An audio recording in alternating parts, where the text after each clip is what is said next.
Hi friends, welcome to சகீஸ் cooking. இது வரைக்கும் என்னோடய சேனலை சப்ஸ்கிரைப் பண்ணாதவங்க சப்ஸ்கிரைப் பண்ணுங்கள். கூடவே இருக்க பெல் பட்டனை கிளிக் பண்ணுங்கள். அப்போ தான் நான் போடுற எல்லா வீடியோஸும் உங்களுக்கு நோட்டிஃபிகேஷனாக வரும். இன்றைக்கி நம்ம வீடியோவில் என்ன பார்க்க போகிறோன்னா, நம்ம எல்லாருக்குமே ரொம்ப பிடிச்ச தயிர் சாதம் எப்படி பண்ணுறதுன்னு தான் பார்க்க போகிறோம். வாங்க வீடியோக்குள்ளே போகலாம். இதுக்கு தேவையான பொருட்கள்: ஒரு துண்டு இஞ்சியை குட்டி குட்டியாக கட் பண்ணி வச்சுருக்கேன், 2 பச்சை மிளகா குட்டியாக கட் பண்ணி வச்சுருக்கேன், கொஞ்சமாக கொத்தமல்லி கீரை, 2 காஞ்ச வத்தல், கருவேப்பிலை எடுத்து வச்சுருக்கேன். இதுக்கு 1.5 கப் சாதம் வேக வச்சு வடித்து எடுத்து வச்சுருக்கேன். நல்லா குலைவாக வடித்து எடுத்துக்கணும், அப்போ தான் தயிர் சாதத்துக்கு நல்லாயிருக்கும். இப்போ ஒரு கரண்டி வச்சு நல்லா மசிச்சு விட்டுக்கலாம். நான் உப்பு ஆல்ரெடி சாதத்திலே போட்டு வேக வச்சு எடுத்துட்டேன், அதனால் நான் இப்போ உப்பு ஆட் பண்ணலை. இந்த அளவுக்கு நல்லா மசிச்சு விட்டுக்கலாம். இப்போ நம்ம 1 கப் தயிர் ஆட் பண்ணிக்கிறேன். ரொம்ப புளிப்பான தயிர் எடுத்துக்க வேண்டாம், மீடியம் புளிப்பு இருந்தால் ஓகே. ரொம்ப புளிப்பாகிடுச்சுனாக்கி நமக்கு தயிர் சாதம் நல்லா இருக்காது. அதனால் இந்த மாதிரி மீடியம் புளிப்பு இருக்கிற மாதிரி எடுத்துக்கோங்க.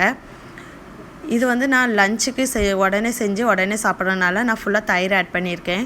நீங்கள் காலையில் செய்கிறீங்க, மத்தியானம் சாப்பிட்றதுக்கு அப்படின்னா 1/2 கப் காய்ச்சி ஆற வச்ச பால் ஆட் பண்ணிக்கோங்க, 1/2 கப் தயிர் ஆட் பண்ணிக்கோங்க. அப்போ தான் மத்தியானம் சாப்பிட்றதுக்கு கரெக்டாக இருக்கும். இல்லைன்னா நமக்கு ஃபுல் தயிர் ஆட் பண்ணோன்னா ரொம்ப புளிச்சிடும் தயிர் சாதம். கொஞ்சமாக கொத்தமல்லி கீரையும் ஆட் பண்ணி நல்லா கலந்து விட்டுடலாம். இதை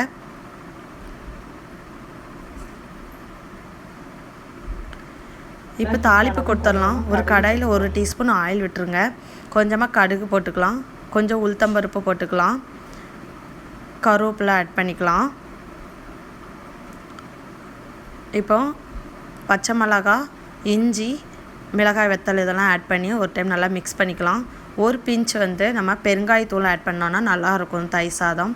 இதை நல்லா கலந்து விட்டுட்டு இப்போ நம்ம மிக்ஸ் பண்ணி வச்சுருந்த சாதத்தோடு ஆட் பண்ணிக்கலாம் தாளிப்பை. இப்போ அதோட நல்லா கலந்து விட்டுக்கோங்க. நம்மளோட சூப்பரான டேஸ்டான தயிர் சாதம் நமக்கு ரெடி ஆயிடுச்சு.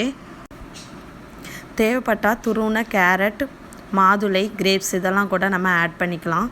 தயிர் சாதம் இன்னுமே கலர்ஃபுல்லாக சூப்பராக இருக்கும். இதே மாதிரி செஞ்சு பார்த்துட்டு என்னோடய கமெண்ட் பாக்ஸில் கமெண்ட் பண்ணுங்கள் ஃப்ரெண்ட்ஸ். பாய்.